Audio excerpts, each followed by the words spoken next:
आज का जो टॉपिक है डिस्कशन के लिए है री इश्यू ऑफ फॉरफिटेड शेयर्स। क्या बोलिए? री इश्यू ऑफ फॉरफिटेड शेयर्स। हम लोग एक्चुअल में री इश्यू पढ़ेंगे। किसका? फॉरफिटेड। ये री इश्यू का मतलब मैं लास्ट लेक्चर में बता चुका हूं। जिसका भी कंसेप्ट इस रिलेटेड अगर यहां पे किसी को कंफ्यूजन है इससे पहले, क्योंकि इससे पहले फॉरफीचर और शेयर आपको समझना जरूरी है, तो आप डिस्क्रिप्शन में जाएं और वहां से आप लिंक वहां से दे दिया गया है, उसके माध्यम से आप पिछले लेक्चर्स को आप कंफर्म कर सकते हो। तो फॉरफीचर के बाद एक तो हमने पढ़ा इशू ऑफ शेयर, है ना, उसके बाद हम लोगों ने पढ़ा फॉरफीचर ऑफ शेयर, उसके बाद अब हम पढ़ रहे हैं री इशू ऑफ फॉरफीचर शेयर। इसका मतलब यह है कि देखो, जब हम शेयर को फॉरफिट कर लेते हैं ना, तो जिन शेयर्स को हम फॉरफिट करते हैं उन शेयर्स को हम फिर से इशू कर सकते हैं क्या? 100% हम उन शेयर्स को फिर से इशू कर सकते हैं। ऐसा नहीं है, मतलब ऐसा होता है यहां पर कि जो भी शेयर हम फॉरफिट करते हैं, चूंकि उन शेयर्स जिनको हमने फॉरफिट कर लिया है उन शेयर्स को इशू करने की अनुमति हमने गवर्नमेंट से पहले ही ले रखा है, तो फर्दर अनुमति लेने की जरूरत नहीं है। यहां पर कुछ बातें हैं, हम लोग कंसेप्ट क्लियर करेंगे और रिलेटेड क्वेश्चंस को भी हम लोग लेंगे। ध्यान से देखिएगा। अब हम पहले स्टार्ट करते हैं, जो थोड़ा सा कभी कभार ना ट्रेडिशनल होने से भी मजा आता है। यहां पे लिखा हुआ है reissue of forfeited shares amounts to sale, it is not allotment of shares, therefore rules relating to allotment of shares do not apply with reissue of forfeited shares. Important rules regarding reissue of forfeited shares are as under. यहां पर क्या कह रहा है समझिए। जब हम forfeited share, फिर से एक बार कंसेप्ट क्लियर कीजिए। री इशू का मतलब क्या होता है? जब फॉरफिट किए हुए शेयर को फिर से इशू करते हैं तो हम इसे क्या बोलते हैं? री इशू ऑफ शेयर। डन। अब री इशू ऑफ शेयर में वो वाला तरीका नहीं अपनाते हैं जैसे पहले एप्लीकेशन लाओ, जमा करो, फिर हम अलॉट करेंगे, फिर फर्स्ट कॉल मांगेंगे, सेकेंड कॉल मांगेंगे। ऐसा नहीं होता यहां पर। इसका नेचर सीधे सेल का होता है। हम सीधे किसी को बोलते हैं देखो कि भाई ये शेयर है, हमने इसको फॉरफिट किया था, अब अगर चाहो तो तुम ले लो, किसी को भी। तो यहां पर नेचर सेल का होता है, समझ लो। तो हम वो वाला प्रोसेस, फ्रेश इशू वाला प्रोसेस हम वहां पे नहीं अपनाते हैं। हम री इशू में सीधे बेचते हैं, एक मुश्त में हम कई बार बेचते हैं। अब यहां पर कुछ नियम है, पहले मैं उसको समझा देता हूं, फिर इसको भी मैं एक बार पढ़ दूंगा तो आपको संतुष्टि हो जाएगी। अब क्या है समझिए। जब हम शेयर, फ्रेश शेयर इशू करते हैं ना, तो आपको अच्छी तरह मालूम है, ध्यान से सुनिएगा, बहुत ही इंपॉर्टेंट कंसेप्ट है। जब हम फ्रेश शेयर इशू करते हैं तो यू नो वेरी वेल कि हम एट पार जारी कर सकते हैं, यस या नो? एट प्रीमियम जारी कर सकते हैं, यस, एट प्रीमियम भी जारी कर सकते हैं, हाँ। लेकिन एट डिस्काउंट जारी, डिस्काउंट पर जारी फ्रेश शेयर को नहीं कर सकते। प्रीमियम अलाउड है, एट पार तो कर ही सकते हैं। लेकिन एक बात याद रखिए, जब हम फॉरफिटेड शेयर को फिर से इशू करते हैं, समझ रहे हो ना, तो हम ऐसे शेयर्स पे डिस्काउंट दे सकते हैं। कितना? ये क्लियर नहीं है। कितना? ये क्लियर नहीं है, बट उतना दे सकते हैं जितना हमने फॉरफिट कर लिया था। तो फॉरफिटेड शेयर को जब हम री इशू करते हैं तो क्या ऐसे शेयर्स पे डिस्काउंट दे सकते हैं, यस या नो? हाँ। लेकिन अगर फ्रेश इशू कर रहे हैं तो डिस्काउंट दे सकते हैं? नहीं। इसका मतलब यह है कि अच्छा एक बात बताना, क्या फॉरफिटेड शेयर को एट पार जारी कर सकता है? मतलब 100 का शेयर है, मैं एक केस समझा देता हूं पहले। एक व्यक्ति ने 100 रुपए का शेयर लिया, मान लो एक ही शेयर लिया, 100 का एक ही शेयर मैं एग्जांपल में लेता हूं तो ज्यादा समझ में आएगा, हालांकि प्रैक्टिकली ऐसा नहीं होता है। एक ही शेयर में मान लो उस पे एक शेयर होल्डर ने 40 रुपए दे दिया था, 40 रुपए दे दिया था। कितना नहीं दिया था? 60 जो नहीं दिया था ना, तो इसका हमने फॉरफिट कर लिया था शेयर। तो एक बात बताइए, फॉरफिटेड शेयर अकाउंट में कितना पैसा जाएगा? 40। जो मिल गया होता है वही तो जाता है फॉरफिटेड शेयर में, एम आई राइट? और इसी एग्जांपल से हम आगे की बात भी आपको समझाएंगे, ध्यान रखिएगा। इसका मतलब जो शेयर जिसको हमने जब्त किया है उस शेयर पे हमें 40 रुपए मिल चुका है। कितना मिल चुका है आराम से बताइए। कितना नहीं दिया तो फॉरफिट कर लिया था हमने, 60 के नहीं देने पर हमने फॉरफिट कर लिया था, लेकिन इन शेयर्स पे हमें 40 रुपए मिल चुका है। अब गौर कीजिए, अब इस शेयर को फॉरफिट तो कर लिया, अब मैं आपको जारी कर रहा हूं, आप मिल गए, मैंने कहा शेयर लोगे मेरी कंपनी का, आपने कहा यस ले लेंगे। मैंने कहा एक शेयर 100 में देंगे, इज इट पॉसिबल? क्या मैं इस शेयर को फिर से 100 में जारी कर सकता हूं? हाँ, वो 40 रुपए जो जब्त कर लिया बच जाएगा पूरा, और क्या। तो मतलब इस तरह से इस शेयर पे हमें टोटल कितना मिल गया? 100, बोलो बोलो कितना मिल गया?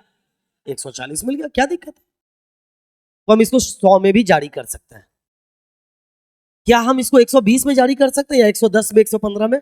यस, हम प्रीमियम में भी जारी कर सकते हैं। आपको अगर लगता है कि मेरी कंपनी के शेयर का इंपोर्टेंस बहुत है तो आप ज्यादा में भी ले सकते हो। कोई जरूरी नहीं है कि फॉरफिटेड शेयर को जब हम री इशू करते हैं तो ऑलवेज डिस्काउंट पे री इशू करते होंगे, नॉट नेसेसरी। बट डिस्काउंट पे भी फॉरफिटेड शेयर को इशू किया जा सकता है, दिस इज डिफरेंट थिंग। अच्छा, ये पॉसिबल है, ध्यान से सुनो, कि इस शेयर को हम 90 में जारी कर दें, पॉसिबल है? बोलो। 80 में जारी कर दें, पॉसिबल है? 70 में जारी कर दें, पॉसिबल है? बोलते रहो। 60 में जारी कर दें, पॉसिबल है? 50 में जारी कर दें, पॉसिबल है? नहीं। हम लोग बहुत समझदार हो गए।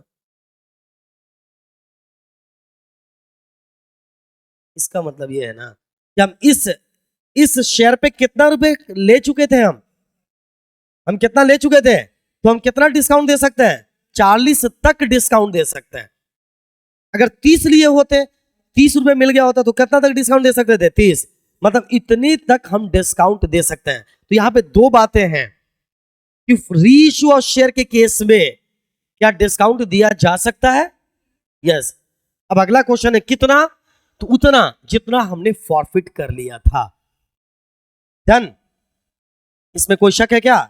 अब यही से एक पॉइंट और कनेक्ट करवा देता हूं, और अगले 5 मिनट के अंदर आप जर्नल एंट्री करना 100% सीख जाओगे, और री इशू ऑफ शेयर चैप्टर भी आपका एक तरह से खत्म, चैप्टर का ये पोर्शन भी खत्म हो जाएगा। और बहुत कूल माइंड होकर मेरे ख्याल से समझ रहे होंगे, किसी को कुछ प्रॉब्लम मेरे ख्याल से अब तक नहीं होगी। अब तक जो हमने बातें करी है 1 मिनट के अंदर या 60 सेकेंड्स कह सकते हैं, इसके अंदर हम तुरंत आपको रिपीट करवा देता हूं मैं, कि जब हम किसी शेयर को फॉरफिट कर लेते हैं क्योंकि उसने पेमेंट नहीं किया था, अलॉटमेंट फर्स्ट कॉल या सेकेंड कॉल पर टाइम पे जब हमें पेमेंट नहीं मिलता है तो हम शेयर को क्या करते हैं? फॉरफिट कर लेते हैं, जब्त कर लेते हैं। शेयर होल्डर्स का शेयर जब्त करके उसको शेयर होल्डर के लिस्ट से बाहर निकाल देते हैं। वो जो शेयर जिसको हमने जब्त कर लिया हम उसको फिर से इशू कर देते हैं, तो हम इसे ही री इशू ऑफ शेयर कहते हैं। डन। री इशू ऑफ शेयर को हम डिस्काउंट पे भी जारी कर सकते हैं, हालांकि फ्रेश इशू के केस में हम डिस्काउंट पे शेयर को जारी नहीं कर सकते। तो जो फॉरफिटेड शेयर को री इशू करते हैं उन शेयर्स को हम डिस्काउंट पे भी जारी कर सकते हैं। अब सवाल ये उठता है कितना % डिस्काउंट दे सकते हैं? तो उतना डिस्काउंट दे सकते हैं जितना हमने जब्त कर लिया है। अब अगली बात यह है कि चलो अगर हमने 60 दिया, 60 में जारी किया, 60 में जारी किया तो 40 ऑलरेडी जब्त कर चुके थे, तो कोई नुकसान फिर भी नहीं हुआ। फॉरफिटेड शेयर अकाउंट में कितना पैसा था हमारे पास? 40 रुपए रहा होगा, तो 40 वहां वाला और 60 यहां, तो हमें कोई नुकसान नहीं हुआ। लेकिन अगर हमने 70 में जारी किया, ध्यान से सुनोगे, अगर हमने 70 में जारी किया तो इसका मतलब हमें कितना मिल गया? बच गया कितना? 10 रुपए बच गया। और ये 10 रुपए बच गया कहां पर बच गया? कहां पर बच गया? फॉरफिटेड शेयर अकाउंट में। और इस बचे हुए 10 रुपए को कहां भेज देंगे? कैपिटल रिजर्व अकाउंट में भेज देंगे। इंटायर अमाउंट या balance amount of forfeited share account will be transferred to capital reserve account. Any problem? इसे हम कैपिटल रिजर्व अकाउंट में ट्रांसफर करेंगे। एक बात और ध्यान दीजिए, अगर 80 में जारी किए होते तो हम इसको कितना अमाउंट को कैपिटल रिजर्व में भेजेंगे? 20, 90 में जारी करने पर कहां कितना बचा? 30 कैपिटल रिजर्व अकाउंट में। अच्छा एक बात बताओ, 100 में जारी करेंगे, अगर शेयर को हम 100 में जारी कर दें तो कैपिटल रिजर्व अकाउंट में कितना रुपए जाएगा? लगाओ कॉमन सेंस लगाओ। 40। Very good. अच्छा अगर 120 में जारी करेंगे तो यहीं पर आप गलती करोगे, आपके दिमाग में आ रहा होगा, बल्कि ऑफलाइन स्टूडेंट बोल भी रहे हैं 60। तो ऐसा नहीं है। अगर आपने प्रीमियम पर जारी किया तो कितना प्रीमियम? 20। ये तो ऑलवेज कहां जाएगा? सिक्योरिटी प्रीमियम रिजर्व में जाएगा। ये कहां जाएगा बोलो? चाहे री इशू में आप प्रीमियम पे जारी करो या फ्रेश इशू में, सिक्योरिटी जो अगर 100 से ज्यादा पे जारी करो मतलब प्रीमियम पे, तो जो एक्सीडिंग अमाउंट होगा that amount will be transferred to security premium reserve account at any circumstances. कोई केस क्या है इससे कोई मतलब नहीं है। तो इसका मतलब ये आपने लिया कितना, ध्यान से देखो, अभी कितना लिया आपने? 100 प्लस 20 और पहले से कितना था? 40। तो इस पे टोटल पैसा इस शेयर पे हमारे पास आया कितना? 160 आया ना। 40 कहां जाएगा? कैपिटल, वो जो शेयर फॉरफीचर में या फॉरफिटेड शेयर अकाउंट में जो बैलेंस अमाउंट था वो कहां चला जाएगा? कैपिटल रिजर्व अकाउंट में। 100 कहां जाएगा? शेयर कैपिटल में। और 20 कहां जाएगा? सिक्योरिटी प्रीमियम रिजर्व अकाउंट में। Any problem? किसी को कोई दिक्कत है? मेरे ख्याल से बात समझ में आ गई होगी। बस इसी बात को ध्यान में रखते हुए अब हम थोड़ा सा इन चीजों को एक बार मैं पढ़ देता हूं और सीधे मैं आपको क्वेश्चन पे लेकर आता हूं और आप 100% समझेंगे। ध्यान से देखिए, यहां पे लिखा there is no restriction to reissue of forfeited shares at par और प्रीमियम और एट डिस्काउंट। यही मैंने अभी बताया, समझ में आ गया होगा? बोलो यस या नो। ठीक है, नेक्स्ट पॉइंट है the forfeited shares may be reissued at a discount provided that the discount must not exceed the amount actually received on those shares at their first issue, that is forfeited amount। यही चीज मैंने आपको समझाया कि discount का amount उतना से ज्यादा नहीं हो सकता जितना हमने जब्त किया है, या कहां पर जो शेयर फॉरफिटेड या फॉरफिटेड शेयर अकाउंट में जितना पैसा है उससे ज्यादा हम डिस्काउंट नहीं दे सकते। The discount allowed by the company on reissue of forfeited share is debited to share forfeiture account, forfeited account। Share forfeited account या फॉरफिटेड शेयर अकाउंट, ये क्या है, क्यों डेबिट करेंगे, अभी हम जब इस पर आएंगे, अभी जस्ट अकाउंटिंग ट्रीटमेंट पे तो समझ में आएगा आपको। After reissue of forfeited share balance amount will be transferred to, यहाँ पे लिखा हुआ है कैपिटल प्रॉफिट, क्योंकि ये कैपिटल प्रॉफिट है तो इसे कैपिटल रिजर्व अकाउंट में भेजेंगे। इस बात को भी मैं अभी एक अकाउंटिंग ट्रीटमेंट के साथ में आपको समझा देता हूं, आपको इजीली समझ में आ जाएगा। पहले तो ये बात देखो, अगर तुम फॉरफिटेड शेयर को एट पार जारी कर रहे हो तो फाइनल एंट्री करेंगे सीधे हम। यहां पर कौन सी एंट्री करेंगे? फाइनल एंट्री कैन बी, मतलब आप फाइनल एंट्री कर सकते हो, सीधी सी बात है। तो भाई शेयर तुम फ्रेश करो इशू या री इशू ऑफ शेयर करो, bank account debit to share capital, एकदम इजी है। किसी को कोई शक है क्या? अब यहां पर आइए, इफ फॉरफिटेड शेयर आर री इशूड एट प्रीमियम, अगर फॉरफिटेड शेयर को प्रीमियम भी जारी कर रहे हैं तो मैंने अभी अभी बताया ना कि प्रीमियम का amount security premium reserve account में भी जाएगा। तो यहां पर क्या आएगा? Bank account debit, share capital account debit and security premium reserve भी लिख सकते हो और सिक्योरिटी प्रीमियम भी लिखा जा सकता है। बट अमेंडमेंट जो 2000 अमेंडमेंट के बाद 2013 के, आप अगर प्रीमियम रिजर्व लिखो तो ज्यादा अच्छी बात है, ये पहले बता चुका हूं, इसमें कोई शक होगा आपको? नहीं, ये सब पहले से जानते हो आप। लेकिन पॉइंट क्या है यहां पे देखिए, forfeited shares are reissued at a discount. Forfeited share को अगर तुम डिस्काउंट पे जारी करते हो तो देखो क्या करेंगे, बैंक अकाउंट डेबिट। मान लो, मैं एक एग्जांपल वही जो मैं बता रहा हूं, मान लो कि तुम 70 रुपए में शेयर को जारी कर दियो। कितने रुपए में बोलो? उसमें मिला कितना था तुम्हें? 40। तो डिस्काउंट कितना दे रहे हो तुम? 30। बोलो यार, आप 70 में जारी कर रहे हो और उसमें जब्त कितना कर चुके हो? 40। तो डिस्काउंट कितना दे रहे हो? 30। बोलो, तो बचेगा कितना? 10। अब यहां से पूरी कहानी आपको तुरंत समझ में आ जानी है। तो जब अगर 70 में तुम जारी करोगे तो बैंक अकाउंट डेबिट कितना होगा? 70, 70। अच्छा एक बात पहले बताओ कि जब तुमने शेयर फॉरफिट किया था, मैंने कहा ये पॉइंट अगर आप में से किसी का क्लियर नहीं है तो आप डिस्क्रिप्शन में जाके प्रीवियस वीडियो को चेक कर लीजिएगा, तो कंसेप्ट क्लियर हो जाएगा। बहुत ढंग से समझाया गया है। शेयर फॉरफिटेड या फॉरफिचर शेयर अकाउंट को आप क्या करते हैं? फॉरफिटेड शेयर अकाउंट को क्या करते हैं आप? क्रेडिट की डेबिट? जब आप जब्त करते हो जिस समय, तो क्या करते हो? इस अकाउंट को क्रेडिट करते हो। तो इस अकाउंट को क्रेडिट कितना से किए हुए हो तुम? ध्यान से देखते रहो। इस अकाउंट को तुमने कितना से क्रेडिट किया हुआ है? याद रखो, फॉरफिट करते समय इस अकाउंट को हम क्रेडिट करते हैं, और आपने कितना से क्रेडिट किया हुआ है? 40 से। जब तुम डिस्काउंट दोगे रीइश्यू पकड़ने पर, तो तुम डिस्काउंट डेबिट नहीं करोगे, बल्कि इसी शेयर फॉरफीचर को डेबिट करोगे। क्या करोगे? इसी शेयर फॉरफीचर या फॉरफिटेड शेयर्स अकाउंट को डेबिट करोगे। तो यहां पर इसलिए फॉरफिटेड शेयर्स अकाउंट डेबिट कितना हो गया? 30। जितना डिस्काउंट दियो उतना से डेबिट करना बस। अगर 20 रुपए डिस्काउंट दिए होते तो 20 से डेबिट करते, 40 रुपए डिस्काउंट दिए होते तो 40 से डेबिट करते। अच्छा अगर 50 रुपए डिस्काउंट दिए होते तो करते ना 50 से डेबिट? भ्रष्टाचारियों, नहीं करते। हम कर ही नहीं सकते 50 से डेबिट ना, क्योंकि 50 रुपए डिस्काउंट दे ही नहीं सकते। मैक्सिमम डिस्काउंट विल बी रुपी कितना? 40। 40 से ज्यादा डिस्काउंट दे नहीं सकते। बात समझ रहे हो? तो यहां पर जितना डिस्काउंट देंगे उतना से ये फॉरफिटेड शेयर या शेयर फॉरफीचर अकाउंट जो कि पहले से क्रेडिट था, तो उसको डेबिट कितना से कर देंगे?